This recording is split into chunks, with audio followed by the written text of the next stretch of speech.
আজকে আর একজন am enterprise থেকে এয়ার ইন্ডিয়াতে জয়েনিং সাকসেসফুলি হলো। তো এর মুখ থেকে শুনে নেবো। তোমার নাম কি দাদা? তারক মণ্ডল। তোমার বাড়ি কোথায়? আমি নদিয়া ডিস্ট্রিক্টের থেকে এসেছি। আচ্ছা আচ্ছা, কোথা থেকে এসছো তুমি এখানে? নদিয়া গাওনাপুর থেকে এসেছি। তোমার কে পাঠিয়েছে এখানে কাজের জন্য? আমি কল্যাণী এএম এন্টারপ্রাইজের ওখান থেকে এসেছি। আমাকে এখানে জয়েন করে দেওয়ার জন্য হেল্প করেছে আমাদের টোটালি মিঠুন। আচ্ছা আচ্ছা, আর এখানে তোমার জয়েনিং সব হয়ে গেছে এয়ার ইন্ডিয়াতে যেরকম যেরকম বলা হয়েছিল? Offer letter, identity card, dress সব কিছু পেয়ে গেছো? ওকে, সবই পেয়ে গেছি।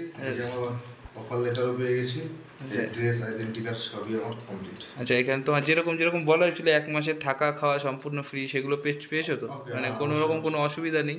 না, তোমার কোনো তোমার স্যালারি স্ট্রাকচার সব বলে দিয়েছে, তোমার অফার লেটারেও আছে। তোমার স্যালারিটা একটু নিজের মুখে বলে দাও। স্যালারি যা বলেছে তাই এসছে আমার। অ্যাকচুয়ালি 17,000 স্যালারি, আর ওটি আছে 80 ঘন্টা। কেউ যদি করতে চাও অবশ্যই কলকাতা কল্যাণী এম এন্টারপ্রাইজের সঙ্গে যোগাযোগ করো, তোমাদের লাইফটা চেঞ্জ হয়ে যাবে। আচ্ছা, এখানে মানে কোনো রকম কোনো মিথ্যে কথা তো বলা হয়নি তো? যেরকম বলা হয়েছিল সেরকমই কাজ পেয়েছো, সেখানে জয়েন্ট হয়েছে? হ্যাঁ হ্যাঁ, এখানে কোনো রকম কোনো মিথ্যা প্রতিশ্রুতির ব্যাপার নেই। যেটা সত্যি একদম বাস্তব সেটাই করা হবে। আইডি কার্ডটা আর অফার লেটারটা একটু দেখিয়ে দাও। এই যে আমার অফার লেটারটা, এই যে তারক মণ্ডল আমার নাম। আইডি কার্ডটা একটু দেখিয়ে দাও। এই যে আমার আইডি কার্ড। কাজ করো মন দিয়ে, আর কোনো অসুবিধা নেই, ঠিক আছে?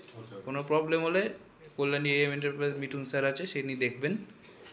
Thank you.